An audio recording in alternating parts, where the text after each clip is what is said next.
ایک معصوم لڑکی اور عاشق جن کی سچی کہانی کے پارٹ 5 پر آپ سبھی کو خوش آمدید۔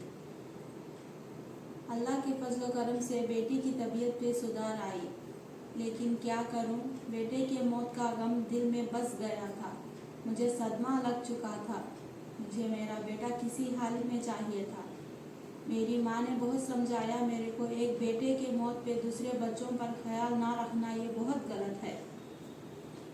تم ایسے روتی رہو گی تو بچوں کا خیال کون رکھے گا؟ پھر مجھے اللہ تعالیٰ نے بیٹی سے نوازا تھا، گھر میں اللہ کی رحمت ہوئی اور 1 سال بعد میری بیٹی کا رشتہ پکا ہوا، اس کی شادی ہو گئی۔ شادی کے کچھ دنوں تک سب ٹھیک چل رہا تھا، لیکن کچھ مہینے بھی نہیں بیتے اس کی طبیعت پھر سے خراب ہونے لگی۔ بات بات پہ غصہ ہو جاتی تھی۔ اس کی ایسی حرکت پر اس کے شوہر اور ساس سسر نے مولوی صاحب کے پاس لے کے گئے تو انہیں معلوم ہوا کہ ان کی بہو پر کسی جن کا سایہ ہے۔ مولوی صاحب بولے، یہ بہت اچھے اور نیک جن ہے، ان پہ کوئی تعویذ کام نہیں کرے گی، یہ اپنے آپ چلے جائیں گے۔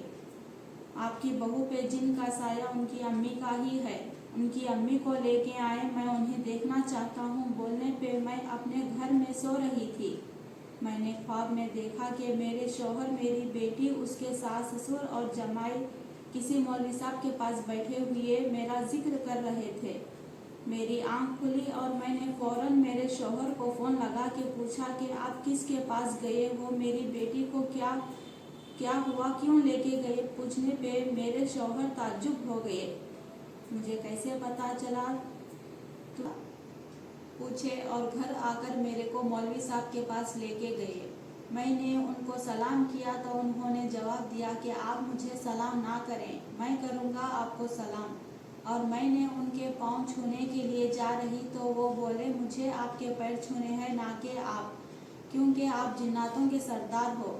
اور میری بیٹی کے سسرال والوں سے کہا کہ یہ کوئی پریشانی کی بات نہیں ہے، یہ جن ایسے ہی آپ کے بہو اور ان کی ماں کے پاس آتے رہیں گے اور جاتے رہیں گے۔ کچھ دنوں بعد میری بیٹی کو اولاد ہوئی، اللہ نے اسے بیٹے سے نوازا۔ کچھ دن تک معاملہ شانت رہا۔